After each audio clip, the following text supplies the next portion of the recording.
Madame le Président, Messieurs, Mesdames, quelques mots seulement pour un moment de légèreté. Parce que l'histoire que je vais vous raconter est une histoire heureuse. C'est une histoire de justice et non pas une histoire de politique. Elle commence il y a presque 10 ans. Elle commence en France. Vous savez qu'en 2003, soudainement, un jour de juin, 1300 policiers armés jusqu'aux dents ont opéré, à l'instigation, à la demande du pouvoir politique, une rafle.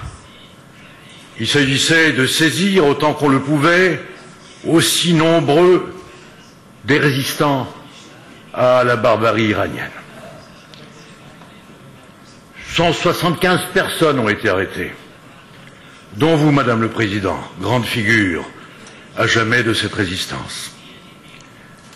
Beaucoup ont été libérés, certains ont été retenus, et les procédures se sont mises en place, les procédures pénales, avec leurs inculpations, leurs saisies, leurs mandats d'arrêt internationaux, et la notoriété qui s'y attache, dont le pouvoir iranien faisait du miel. Parmi les gens arrêtés, il y en a qui étaient en Suisse. D'autres qui ont été extradés vers la Suisse. Et quand je vous dis que je suis ici porteur d'une bonne nouvelle, c'est qu'après 3 ans de bataille judiciaire, ce qui donne à penser que l'on peut désespérer des politiques, mais probablement pas des juges, après 3 ans de bataille judiciaire, la nouvelle est tombée hier, qui m'a été communiquée, tous. Qu'ils fussent extradés de la France ou qu'ils aient été saisis ici, tous ont été acquittés.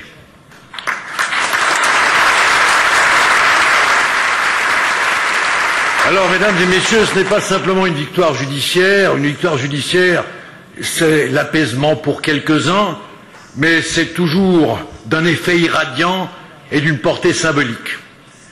Parce qu'en 2 mots, que reprochait-on à ces hommes et à ces femmes?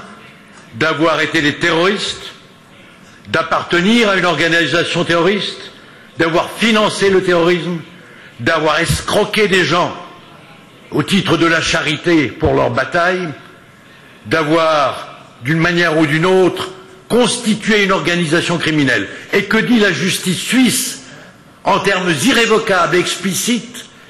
Les Moudjahidines ne sont pas des terroristes. Ils sont criminels. Ils n'ont jamais financé du terrorisme. Ils n'ont jamais escroqué personne dans leurs œuvres caritatives. Et ces propos-là, ces décisions-là, à mon sens, lient d'une manière ou d'une autre aussi ceux des politiques, organisations nationales ou internationales, qui auront à se prononcer sur le sort qu'il faut réserver ici et ailleurs, et notamment à Ashraf, cette ville martyre. Madame le Président, je n'ai que du bonheur d'avoir concouru à cette victoire judiciaire. Je crois que le droit est banalement l'ultime recours contre la force.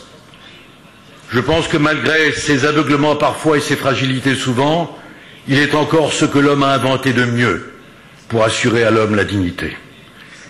Et là où les politiques cèdent par intérêt, par lâcheté, par opportunisme, par goût des réélections, les juristes ont une droiture que rien n'abaisse. Je vous dis donc, Madame le Président, que si je représente un peu les juristes, je suis très heureux de cette victoire du droit. Et je ne doute pas que c'est par le droit, arme suprême, que votre cause triomphera. Et ensuite, Madame, puisque je peux être personnel, j'aimerais vous remercier.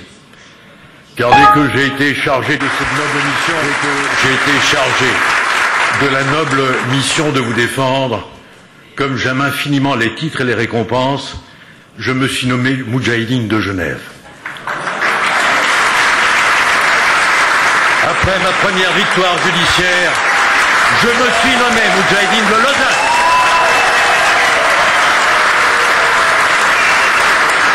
Et hier, Madame le Président, dans un murmure, vous avez bien voulu me dire que j'étais chef Moudjahidine de Genève, Lausanne et même de Berne. Merci.